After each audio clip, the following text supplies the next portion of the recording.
retraso.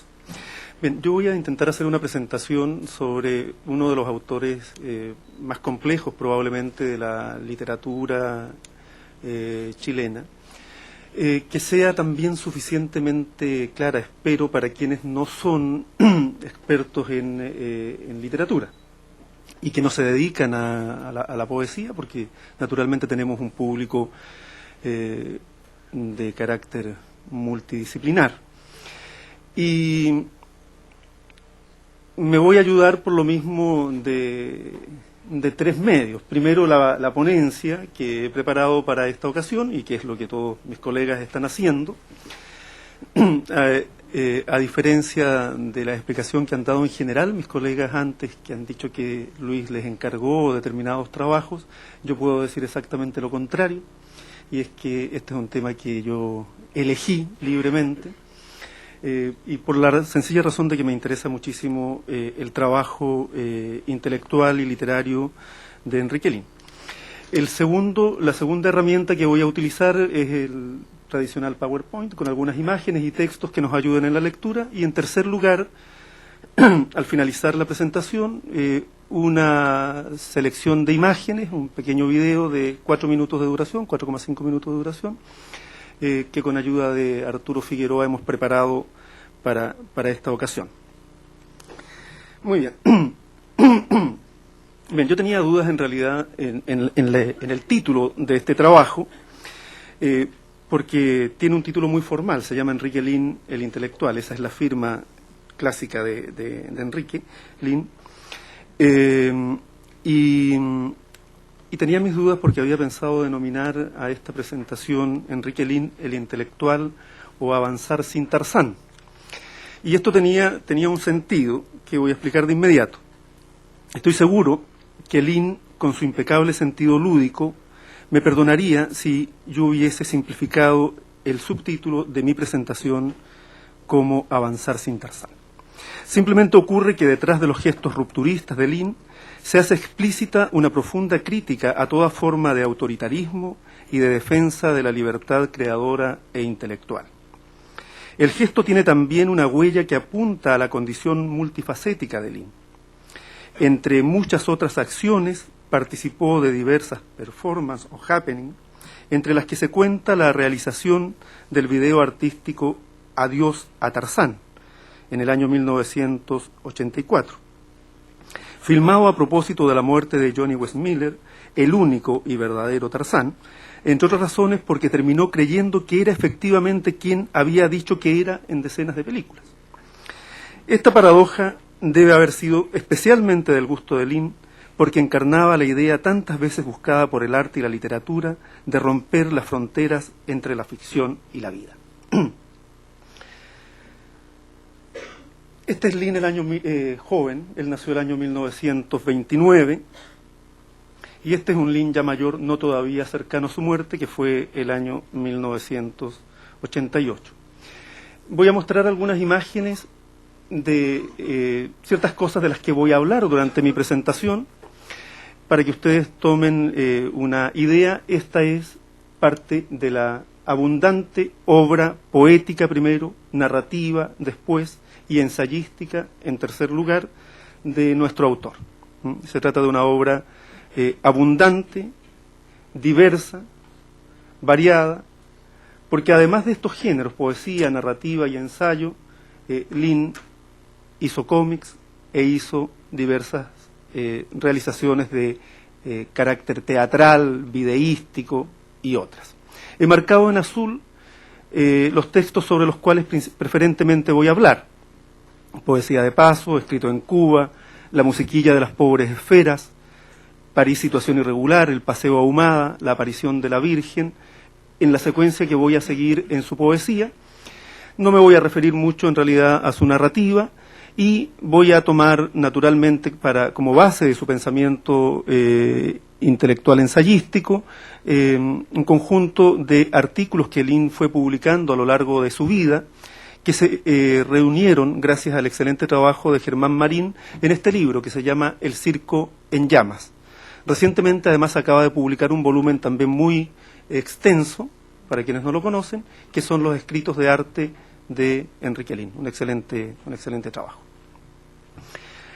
Textos sobre arte, del año 2008. Son recopilaciones póstumas de nuestro gran escritor. El estilo como la suma de todas las incertidumbres del hombre. Algunas ideas que espero desarrollar. Lihn como intelectual articulador de una teoría que intenta articular la experiencia vital con la reflexión teórica y literaria. El conflicto entre compromiso político y libertad intelectual.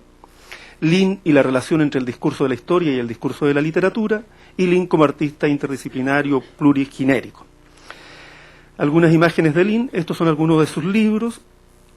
La pieza oscura, esta sí naturalmente es una edición tardía de su primer libro importante. Él había publicado antes Nada se escurre y poemas de este tiempo y de otro, pero el año 63, que es cuando publica La pieza oscura, comienza en realidad su desarrollo más relevante como poeta.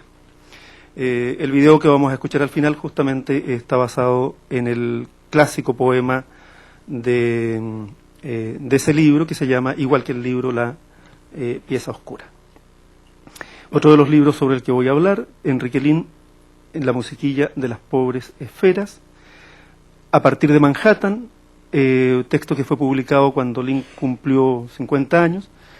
Quiero recordar además que en esta sala, el año 79, Lihn nació el 29, él presentó este libro, recién editado en un encuentro de escritores. Creo que fue el que dio lugar a la fundación de la Sociedad Chilena de Estudios Literarios justamente ese año. Estamos cumpliendo 30 años. Este es un trabajo, un cómic que él hizo con Alejandro Jodorowsky, otro de sus grandes colaboradores en los años 50 y 60, igual que Nicanor Parra. Algunas de sus novelas: Batman en Chile, una novela cómica, lúdica, muy interesante, que si la encuentran por ahí, creo que se reeditó ahora, vale la pena revisar. La Orquesta de Cristal. Este es uno de los aportes intelectuales relevantes de Lihn. Las conversaciones con Enrique Lihn realizadas con Pedro Lastra. Son conversaciones que naturalmente simulan una conversación real, pero fueron conversaciones escritas. Y aquí está El circo en llamas. Bien. La escritura de Enrique Lihn, 1929-1988, se construye desde la conciencia del simulacro que caracteriza los procesos semióticos y culturales de la contemporaneidad. La desconfianza en la palabra, en el lenguaje poético, perspectiva desde la que tantas veces se ha leído su poesía, es parte de un proceso más amplio de desconfianza en todo modelo comunicativo. La exploración de Lihn es precisamente una exploración en la última frontera del sujeto romántico, la de su disolución. Su poesía es una poesía de la negación de las posibilidades del discurso lírico al sustituirla por modalidades textuales frecuentemente ausentes, como el discurso ensayístico, dramático, periodístico, en un sistema citacional desjerarquizado y heteróclito. Certeramente apuntó Antonio Skármeta al señalar que la crítica despiadada de Lihn a los mitos de la cultura no resulta cómica, porque esos mitos lo habitan y al acuchillarlos se rasga su propia piel. Eduardo Llanos lo llamó el más metapoético de nuestros líricos y el más lírico de nuestros metapoetas, aludiendo justamente a esta idea de un poeta que desarrolla paralelamente a su trabajo una profunda reflexión intelectual. Existe en el proyecto de Lihn una verdadera obsesión por el estatuto de la realidad. En algún momento habla de la necesidad de un proyecto cada vez más realista, pero no se refiere al realismo decimonónico ni al realismo socialista, sino a dar cuenta de las contradicciones del sujeto moderno. En el clásico poema que ya cité, La pieza oscura, dice: nada es bastante real para un fantasma.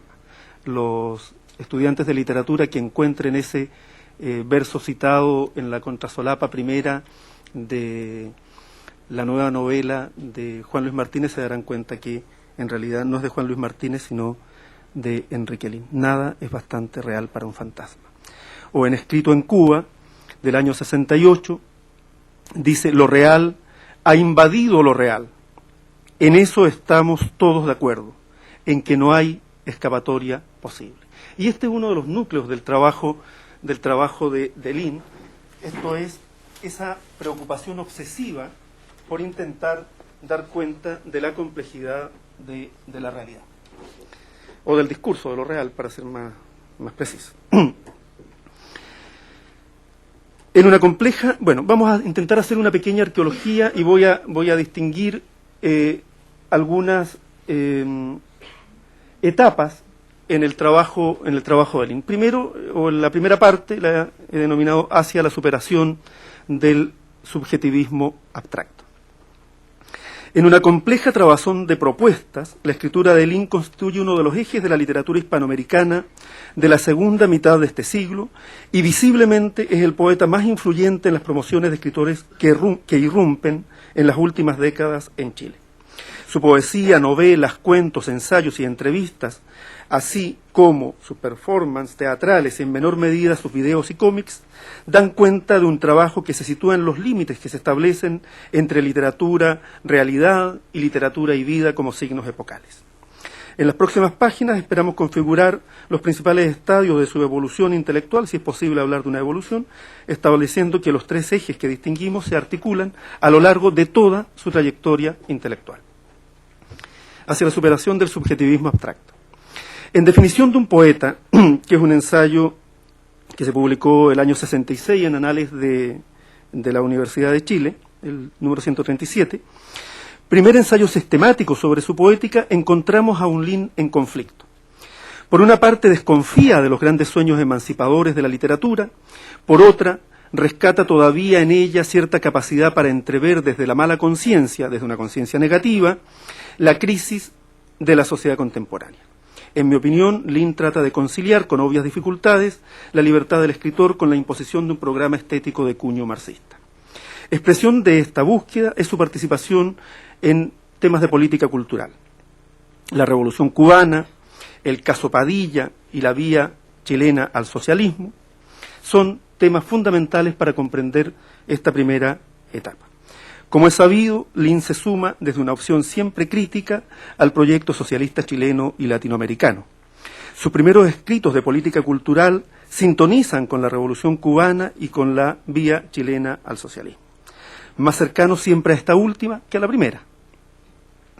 Pero su experiencia directa de la Revolución Cubana y especialmente el caso Padilla afirman su voluntad de defensa de la libertad del intelectual, asumiendo las contradicciones que supone ser un intelectual de avanzada en una sociedad burguesa, culturalmente burguesa, en transición hacia nuevas formas de organización social, económica y cultural. No me voy a detener en el caso Padilla, pero yo creo que muchos lo deben conocer.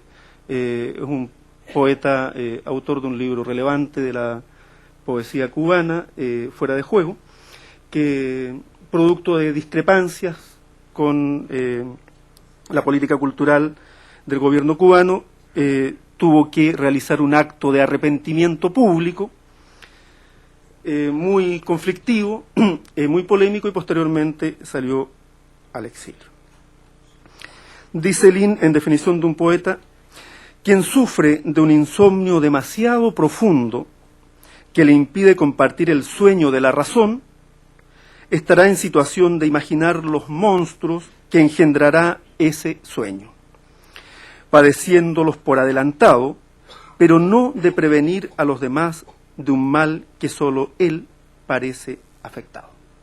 Esta idea, ¿verdad? Entonces, o este conflicto entre la razón política y la razón estética está en el núcleo, creo, de la discusión de Lin.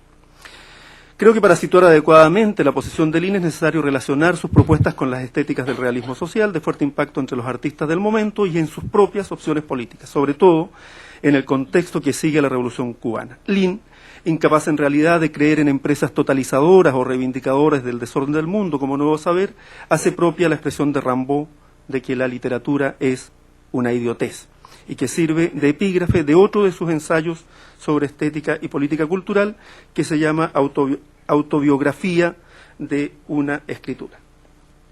Una cita que me parece muy relevante y que muestra este conflicto. En Lin dice lo siguiente: escribir y excluirse en última instancia, de la historia, fueron para mí una y la misma cosa al tiempo de los primeros balbuceos literarios. Y no puedo asegurar que haya superado emocionalmente esta especie de complejo de inutilidad de la poesía, aunque quise creer desde el primer momento que era necesaria en lo individual, y todo mi trabajo se orientará a poco de comenzado en el sentido de superar el subjetivismo abstracto, o mejor dicho, la simple vaguedad e inexperiencia de una escritura impropia, pero también, esencialmente, las implicaciones semirreligiosas o pseudoidealistas que esta escritura tendía a presentar, a inhibir o a rechazar en el seno de una indecisión de principio, de modo arbitrario, según el estado de ánimo dominante o el carácter de las lecturas del momento, de modo que esos escritos no resisten una lectura coherente de sus significados. Estas largas oraciones son muy características de la escritura ensayística de Lin. Está más o menos cerca de Cervantes en el Quijote. Bueno, pero escribir y excluirse, ¿ya?, de la historia, dice él, es uno de los problemas que lo angustia desde un principio. Hay algunos ensayos periodísticos de la época que yo creo que vale la pena conocer. Hay un texto del año 64 que se llama Alone No, que es una crítica al crítico más relevante de la época, Hernán Díaz Arrieta, y a propósito de una crítica que Alone hace a la antología Cuba Sí, que era una antología de poetas chilenos en la que participa Enrique Lin, y Alone hace una crítica despiadada a esta antología y los acusa de todos a estos poetas, y por supuesto Lin responde muy sólidamente a esto. El año 71 Lin publica el artículo El caso Padilla, obviamente Padilla sí, y después de una larga disquisición en la que no me voy a detener por razones de tiempo, porque obviamente no tengo más de unos 25 minutos para hacer esta presentación,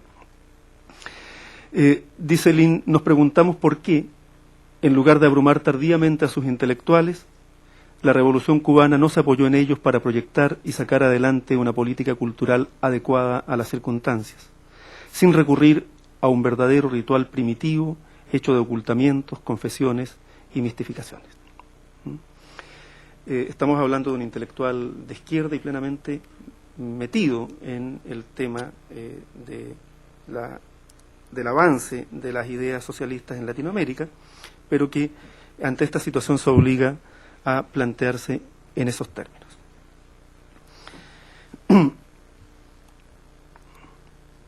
Bueno, hay otros textos que es importante también destacar, como por ejemplo Política y Cultura en una etapa de transición al socialismo del año 71, que está en un libro colectivo que se llama La Cultura en la vía chilena al socialismo, donde se plantean temas como el problema de la búsqueda de un proyecto cultural para el gobierno popular de Salvador Allende, la defensa del capital cultural histórico y de la literatura y de la tradición, y una defensa por la diversidad y la pluralidad ideológica y en contra de todo tipo de sectarismo, anunciando los riesgos que corre el país de entrar en una política de exclusión de sus intelectuales por supuestas razones políticas. O sea, una defensa a brazo partido realmente de la pluralidad ideológica, con un profundo conocimiento además de los temas que estaban en discusión en esa época. Un segundo momento es lo que hemos denominado hacia una poesía escéptica de sí misma, pero en realidad y lo he llamado poesía escéptica utilizando la expresión, pero se trata de un escepticismo que abarca todo su quehacer, no solamente su poesía. Desde la pieza oscura, que ya dijimos del año 63, y sobre todo en el recorrido poético que abarca desde Poesía de Paso, 1966, hasta La musiquilla de las pobres esferas, 1969, va articulando un peculiar modo de asumir la posición del poeta ante la escritura y sus relaciones con la vida y la realidad. De hecho, sus textos posteriores no abandonarán jamás esta opción crítica del lenguaje poético, pero sus preocupaciones se irán desplazando en otras direcciones, como vamos a ver después. Un vitalismo intelectual recorre cada una de sus reflexiones y sus mismos textos poéticos. En esta continuidad específica, desarrolla una escritura del desencanto, una poesía escéptica de sí misma, al decir de Huidobro, planteamiento que sintetiza en la breve nota de la contraportada de la musiquilla de las pobres esferas y que explica bien su sensibilidad estética en este periodo. Sin proponérmelo, pero conscientemente, he terminado por hacer una poesía contra la poesía. Como dijera Huidobro, escéptica de sí misma. El valor de las palabras y el cuidado por integrarlas en un conjunto significativo han sido lo suficientemente abandonados aquí como para constituirse aquella devaluación y esta negligencia en los signos de un desaliento más profundo. En varios de estos poemas, la poesía está al centro de ellos como una empresa obligada a reconocer constantemente su limitación y su vanidad. Bueno, la verdad es que este es un libro muy interesante desde todo punto de vista, desde el punto de vista político, desde el punto de vista estético, pero es un libro en el que además se articula una discusión sobre el rol de la literatura, del arte y la cultura en esos momentos. Y Lin ataca ferozmente a la poesía. Parece un poeta que odiara hasta los tuétanos la poesía, pero en verdad, tal como dijimos al principio, se trata de un profundo amor y los amores tienen que ver con esas reacciones viscerales. Pero también tiene que ver con el modo como la poesía y el discurso literario se articula con los discursos públicos. Y generalmente, creo, la poesía ha sido, y el caso chileno, para no hablar solo del caso cubano y del caso Padilla, y el caso chileno, digo, es un excelente ejemplo de esa contradicción entre el discurso de la poesía y el discurso público, el discurso político. Han sido siempre discursos en contradicción. Siempre discursos en contradicción. Y especialmente en momentos de avance del discurso público por sobre el discurso político. En un poema que se llama Mester de Clerecía, gran poema, ustedes habrán dado cuenta además que el título del libro, no he hecho ningún comentario, pero se llama La musiquilla de las pobres esferas. O sea, no es la música celestial, sino la musiquilla de las pobres esferas. En Mester de Clerecía, al principio, solamente porque es un poema extenso, dice: no seré yo quien transforme el mundo. No seré yo quien transforme el mundo. O sea, el poeta no es quien va a transformar el mundo. No seré yo quien transforme el mundo. Resulta, después de todo, fácil decirlo, y bien entendido, una confesión humillante.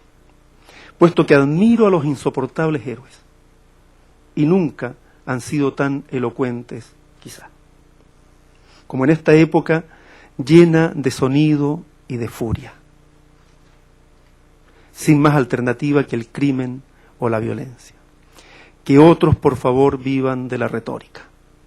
Nosotros estamos simplemente ligados a la historia, pero no somos el trueno ni manejamos el relámpago. Bueno, yo creo que se explica solo eso, ¿verdad? No hace falta hacer una exégesis de lo obvio.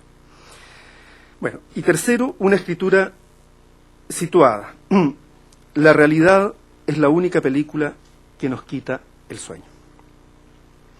Los textos posteriores de Lin enfatizan uno de los aspectos asumidos ya en Escrito en Cuba: la necesidad de recoger en la escritura una realidad compleja y multiforme, ante la cual la poesía resulta ser limitada e insuficiente, perspectiva desde la que podemos leer, entre otros textos, París, situación irregular, del año 77, ya estamos en dictadura, A partir de Manhattan, del año 79, y Pena de extrañamiento, del año 86, en los cuales el mundo representado se caracteriza por su fragmentariedad y negatividad, pero que introducen de modo definitivo las relaciones entre centro y periferia.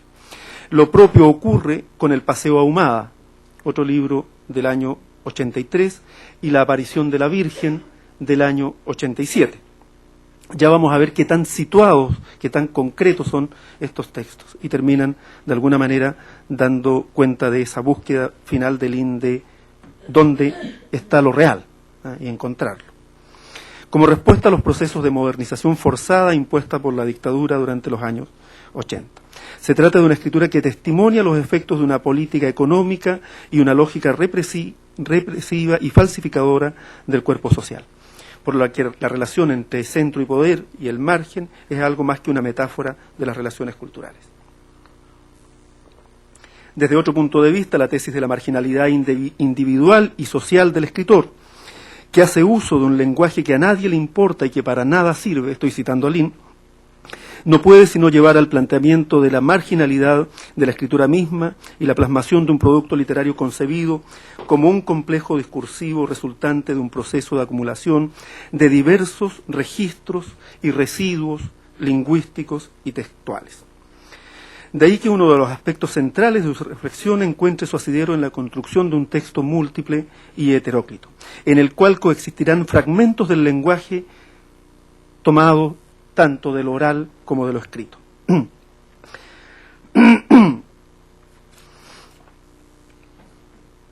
Ejemplos de fragmentación de la escritura también las encontramos en sus novelas. Y en el conocido, y esto es anterior, no, quiero decir con esto que estas estrategias Lin las estaba ensayando desde antes. Por ejemplo, ¿se acuerdan ustedes de El quebrantahuesos? Que realizaba con Jodorowsky y con Parra. Eran collage, un diario mural de collage. Aquí hay algunos ejemplos con un sentido cómico y destructivo.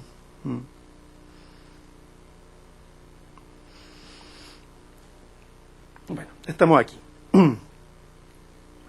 En el año 1982, Lin publica un libro escrito una década antes, o sea, el año 72, Estación de los Desamparados, que introduce una variante a las modalidades cronísticas de sus diarios de viaje. Se trata de una crónica o entrevista privada a la ciudad de Lima, dice Lin, construida a partir de los fragmentos de conversaciones reales. Los pueblos subdesarrollados somos orales, dice Lin en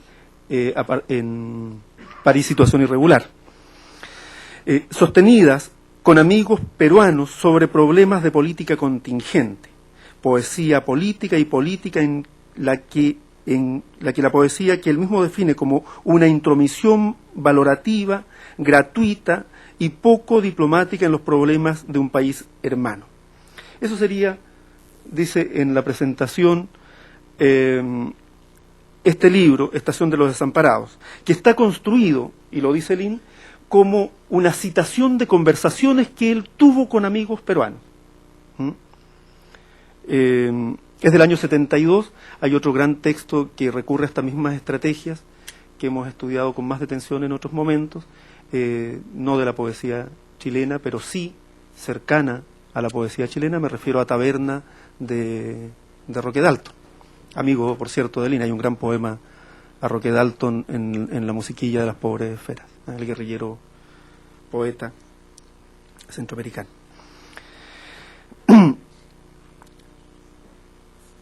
Bueno, el resultado es simplemente esperpéntico. Los materiales del natural los ponen ante un collage de voces sinceras. Un ejemplo de este tipo de textos, bastante etnográficos o antropológicos, habría que decir, ¿ya? De un observador participante que toma nota de lo que escucha. Esto lo diría un peruano, de sus amigos que escuchó. Yo, viendo las cosas en criollo, voy a decir que la ultradivisión de la izquierda es solo una pelea entre perros y gatos, por cosas nimias y cuestiones personales. Nunca falta un tipo que convierta su envidia en acción política. Bueno, en otros momentos hemos denominado a esta estrategia de producción de textos que recurre a métodos propios de las ciencias sociales como mutación disciplinaria. Y ahí nos hemos ayudado con Iván en estas tareas. El motivo del viaje y la escritura de viajeros constituye otra de las claves poéticas de estos textos. No me voy a detener aquí, pero hay todo un desarrollo de estos textos ensayísticos, reflexivos, que van desde Poesía de Paso del año 66 hasta a partir de Manhattan del año 79, porque me voy a detener solamente en el Paseo Ahumada y la aparición de la Virgen.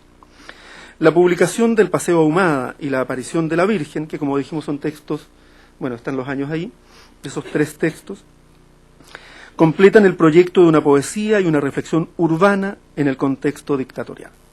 Se trata de textos que alegorizan la realidad sociopolítica del país a partir de situaciones muy específicas. Ambos son crónicas de la ciudad. Pero mientras el primer libro alegoriza los efectos de la modernización económica impuesta a golpe de autoridad por la dictadura, dejando sus víctimas sociales a la exposición de la vía pública, el segundo aborda la manipulación propagandística de la dictadura a partir de una supuesta aparición de la Virgen recogida con abundancia por la prensa y la televisión de la época. Ustedes se acordarán de cuando la Virgen apareció en Villa Alemana. No sé si los más jóvenes se acuerdan, ¿no? Cuando Miguel Ángel vio a la Virgen varias veces. Y la Virgen llamó a que había que portarse bien, a que no había que meterse en política, que no había que hacer nada de eso. ¿Se acuerdan? Bueno, fue un hecho muy interesante. Lin convierte esa anécdota, por cierto, el vidente Miguel Ángel acaba de morir hace unos meses atrás, convertido en mujer. ¿Cómo? No se sabe si se murió realmente, sí. Puede aparecer. Así que prepárense para arrancar. Bueno, el Paseo Ahumada pretende ser un diario en el sentido literal del término, un libro con formato tabloide que imita en sus titulares las noticias de un mundo marginal. Los títulos son algo así como Sacerdote satánico no absuelve a cualquiera, o Advica, reina de los mendigos, la bajada no sabía que eran tantos, declara. Bueno, esta es la portada. El personaje central de este texto es el pingüino. El pingüino es este mendigo que está allí tocando tambores. Hay un poema excepcional que no voy a citar, que se llama Tocan el tambor a 4 manos, donde el poeta se ve tocando ese tambor de cartón con el pingüino. Este es un libro que además tiene una particularidad muy querida para nosotros, dibujos de Germán Aristizábal. Aquí hay algunos de ellos. Bueno, este tipo de títulos, ¿verdad?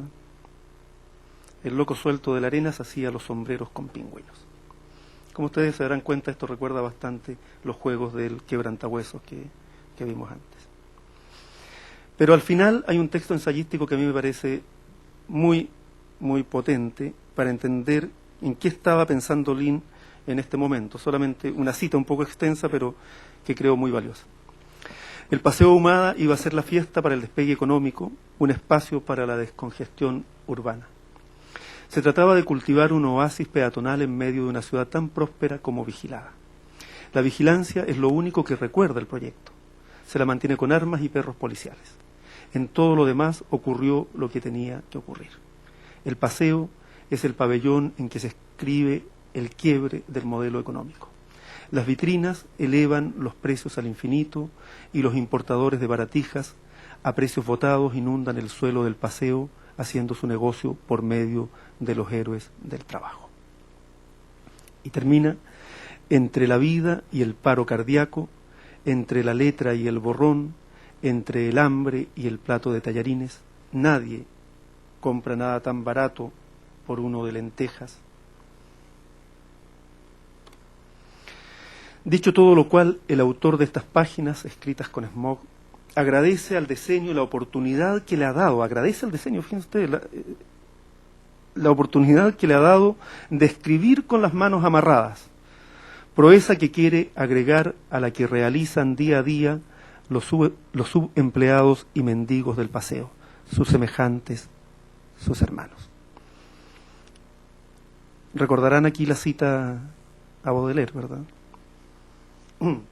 Cuando Baudelaire le habla al lector: mi igual o mi semejante, hermano mío. Bueno, hay un poema de carácter también, o que hace juego con este trabajo en el mismo libro, que se llama canto general y que voy a citar.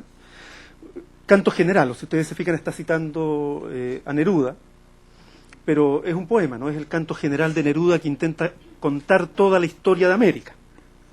Canto general dice lo siguiente en una partecita al final: no hacemos nada, no decimos nada. ¿Con qué ropa subir ahora al Machu Picchu y abarcar con tan buena acústica el pastel entero de la historia, siendo que ella se nos está quemando en las manos? ¿Quién paternalizaría con el cortapiedras o el hijo de la turquesa como si esos desaparecidos no figuraran en la guía telefónica? Los muertos de nuestro tiempo acostumbran a suicidarse. Canto general a los héroes que caen como grandes actores desconocidos en el campo del simulacro, defendiendo a sus ajusticiadores de la luz pública, a los desfigurados que sirven de combustible para que rebrote la llama a las momias prematuras. Canto general y no caso por caso, porque el cantante está afásico. Guarda cama de solo pensar en el río y de pensar en el río a esos cuerpos cortados que derivan hacia su segunda muerte, la muerte de sus nombres en el mar, anonimato en grande y forever. Bueno, el último libro de Lin es Diario de Muerte, libro póstumo preparado por Pedro Lastra y Adriana Valdés, que recoge las notas de Lin en su lecho de muerte. Se trata nuevamente de un diario que testimonia un viaje hacia la muerte y la última estación de una poesía situada y donde los rasgos del autobiografismo se vuelven en su inmediatez en huellas de vida.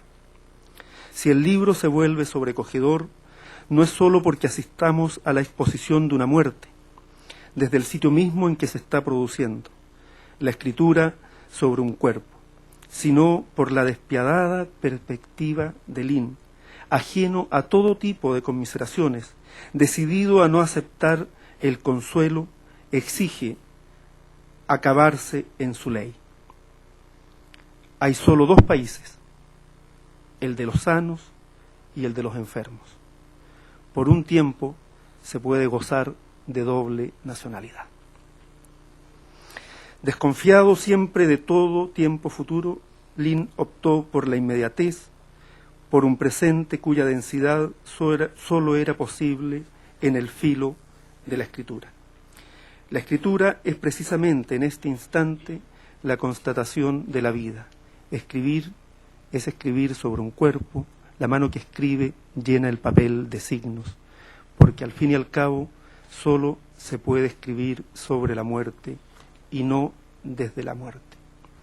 Con Diario de Muerte, Lin cierra una escritura de lo circunstancial, el acercamiento entre el momento de la escritura y el momento que hace inútil la memoria. Bien, vamos a ver un video para cerrar.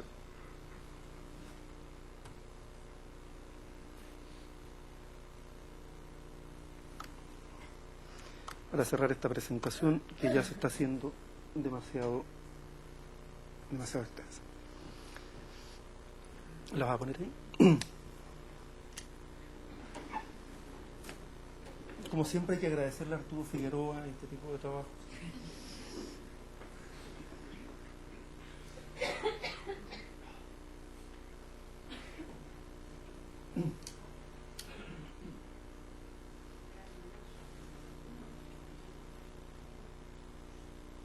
Aquí hay imágenes pirateadas naturalmente de otros trabajos.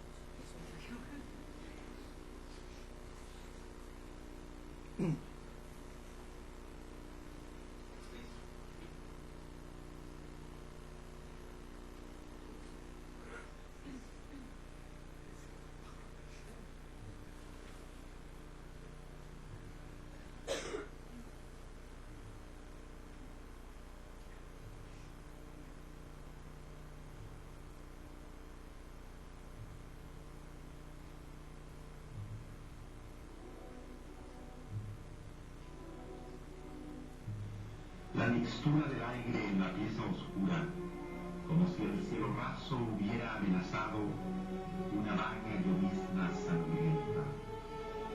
De ese licor inhalamos, la nariz sucia, símbolo de inocencia y de precocidad, juntos para reanudar nuestra lucha en secreto, por no sabíamos, no ignorábamos qué causar.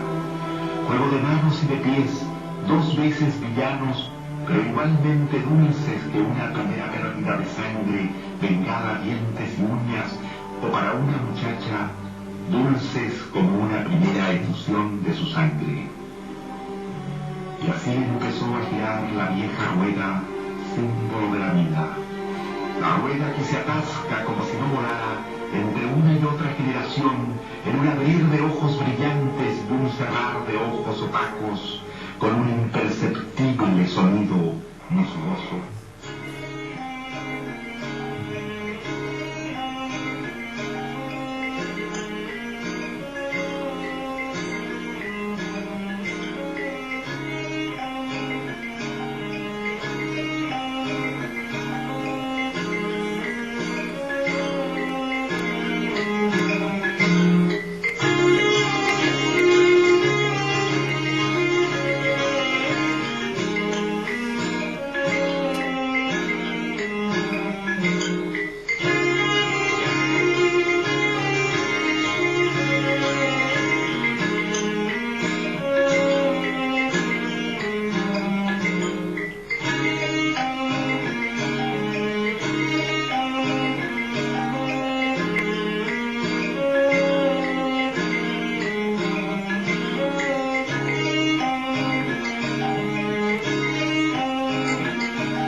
Dejamos de girar por el suelo, mi pequeño ángel vencedor de Paulina, mi hermana, yo de Isabel, envueltas ambas ninfas en un capullo de frazadas que las hacía estornudar, olor a naftalina en la pelusa del fruto. Esas eran nuestras almas victoriosas y las suyas vencidas, confundiéndose unas con otras, a modo de nidos como celdas, de celdas como abrazos, de abrazos como brillos en los pies y en las manos. Dejamos de girar con una rara sensación de vergüenza, sin conseguir formularnos otro reproche que el de haber postulado a un éxito tan fácil.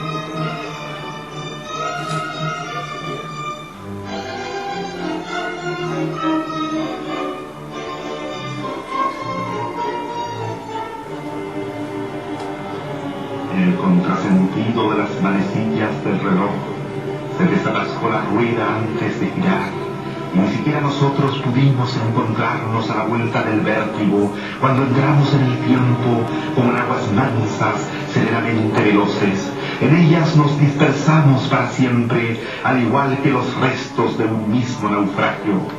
Pero una parte de mí no ha girado al compás de la rueda a favor de la corriente. Nada es bastante real para un fantasma. Soy en parte ese niño que cae de rodillas, dulcemente abrumado de imposibles presagios, y no he cumplido aún toda mi edad, ni llegaré a cumplirla como él, de una sola vez y para siempre.